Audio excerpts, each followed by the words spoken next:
But what about nowadays? Are there still first-hand accounts? I've had the tumblers on my safe in my office turn by themselves. I've had my telephone ring and nobody there. But I've never had a negative interaction or somebody brush up against me. I've never really felt anything. I've never really felt followed or anything like that, and I've spent many nights here. It's a magical hotel, and it's a magical place, and there's a lot of other things to experience when you're here. He tells me experiences nowadays are few and far between for most people, but I put that to the test with a group of paranormal investigators a week ago. Stay tuned to find out what we found. KREX 5, I'm the Timber hotel Schumann. our Timber Schumann participated in.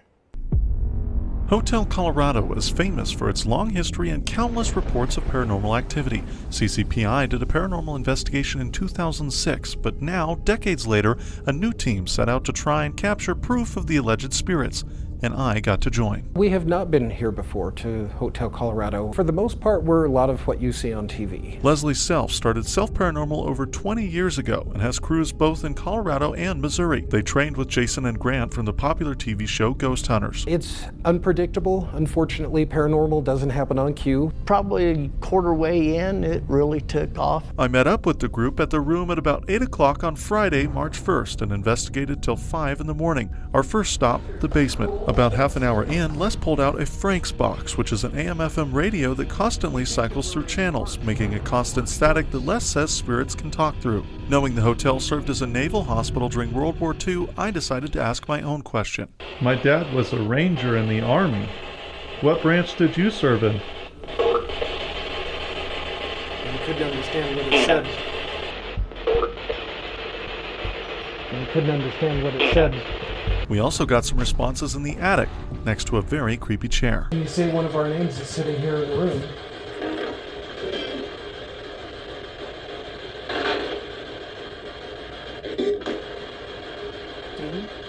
Sound like Dean.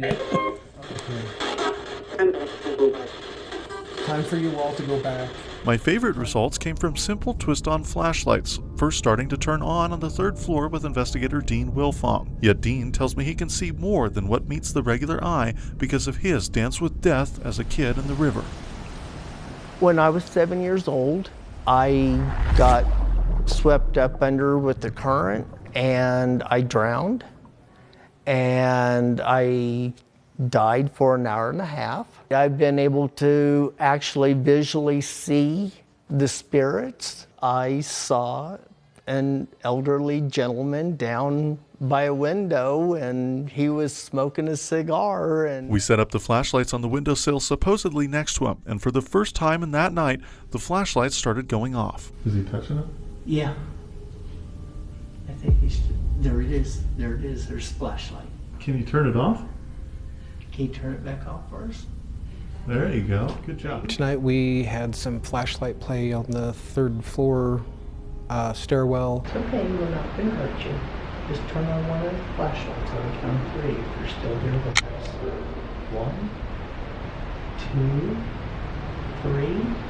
Turn on the flashlight. Thank you. Can you touch my tummy? Can you turn off the lights for me in 3, 2, 1?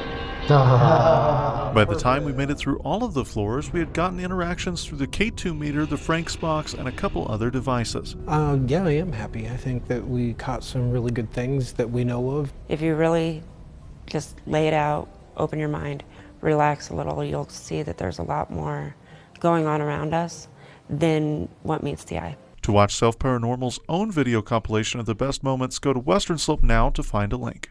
KREX 5, I'm Timber Schumann.